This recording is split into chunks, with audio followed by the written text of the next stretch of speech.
Zechariah. He was a nice person. He was a decent person. He was very smart. He was the only Christian in the whole of the school. And I hated him. Because I thought as a Muslim, I must be better than him. But he was better than I.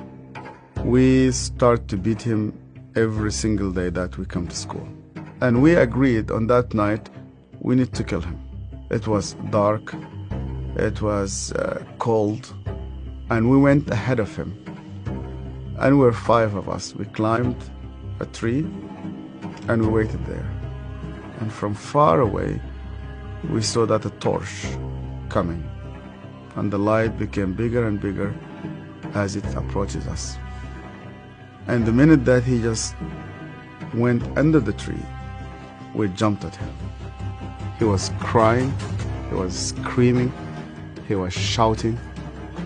We broke his arm, we broke his leg. He started to bleed. And because he started to scream and begging for help, I put my hand in his mouth so that no noise will come out of it. Similar when you are slaughtering a sheep, it's just shivering, and the others were beating him. I felt very proud. You were actually doing something for Allah. You want to please Him. And suddenly, he could no longer breathe, and we could not hear his voice. We left him in the wood between life and death.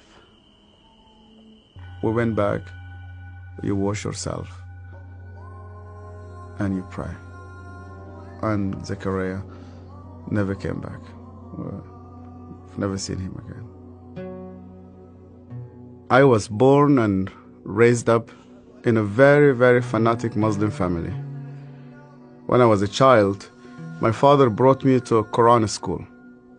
I was only 8 years old, and my father just dropped me there. They shaved my head. We sat in a circle. The Shaykh sat in the middle of this circle, and he has a very long whip. I was forced to memorize the Quran. Every mistake that you do, this whip will just come right in the middle of your head. You're not allowed to cry, because in our culture they tell you men never cry. I was crying every single night. And they told me, you belong to the Islamic Ummah, and that's why you fight for it, you stay loyal to it. I started to hate people, to hate everybody who's not a Muslim. And I especially used to hate the Jews. So I was preparing myself to go and fight for Allah in the jihad. But every night I went to bed, and when we put the light off, I did not know what will happen with me if I die. My cousin was severely sick, and the doctors, they said he's going to die. They gave him only a couple of days. And one day came 2 people. They were Coptic Christians, and one of them wanted to greet me, and then I saw he had a cross, and then I pulled my hand back. I said, well, I'm not going to touch a hand with a cross. And then he said to me, we hear that this child is sick. We would like to pray for him. And only out of politeness, I told them, okay. And they started to speak to God like a person that he speaks to his friend. They said, God, please heal this child. The minute that they said Amen, this child opened his eyes for the first time in 4 weeks. He started to move his hands. He started to speak. He sat down in his bed and he started to walk. And one of those 2 persons who prayed sat down with me, and he said to me, you know what? The real miracle is that God wants to change your heart. Do you believe that Yeshua is alive? And I told him, yeah. Because according to the Islamic tradition, God took him to heaven, and he's alive, and he will come back one day. And he said to me, because he's alive, you can speak to him. That changed my entire life. And when I started to read the scripture, nobody needed to convince me to love the Jewish people. The only way for Muslims to start to love the Jews is when they meet Yeshua. I loved my family, I loved my father, I loved my mother, and I loved my community. And when I decided to follow Yeshua, my grandfather and my father said to me, "You are no longer one of us." They made a funeral. They invited friends and family. They brought a coffin to the cemetery, and they said, "Our son is dead." To be declared dead with no family, I said to God, "Where are you?" I heard this voice, and this voice told me, "You know that the grave where your name is written, you know that grave is empty." And guess what? My grave is also empty.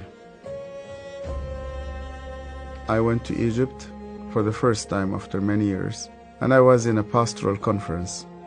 And one of the Sudanese pastors came to me, it's an elderly man, gray hair, started to speak to me, and he asked me, "Where did you come from?" I told him my story.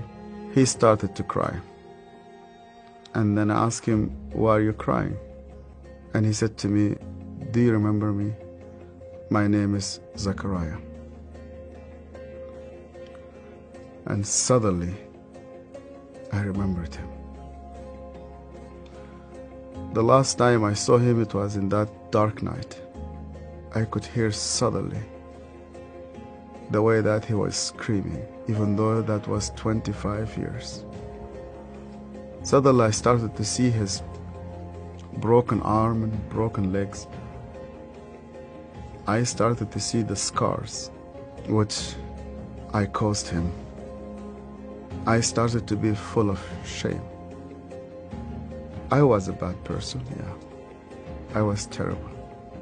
So Zechariah looked me straight into the eye again, and he said to me, "Yasser, because you hated me so much,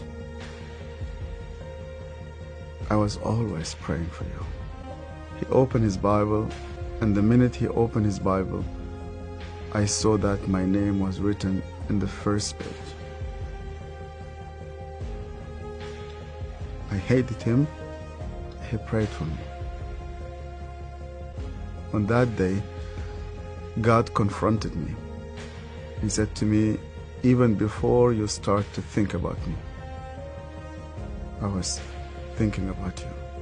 To love those who hate you, you need someone whose name is Yeshua."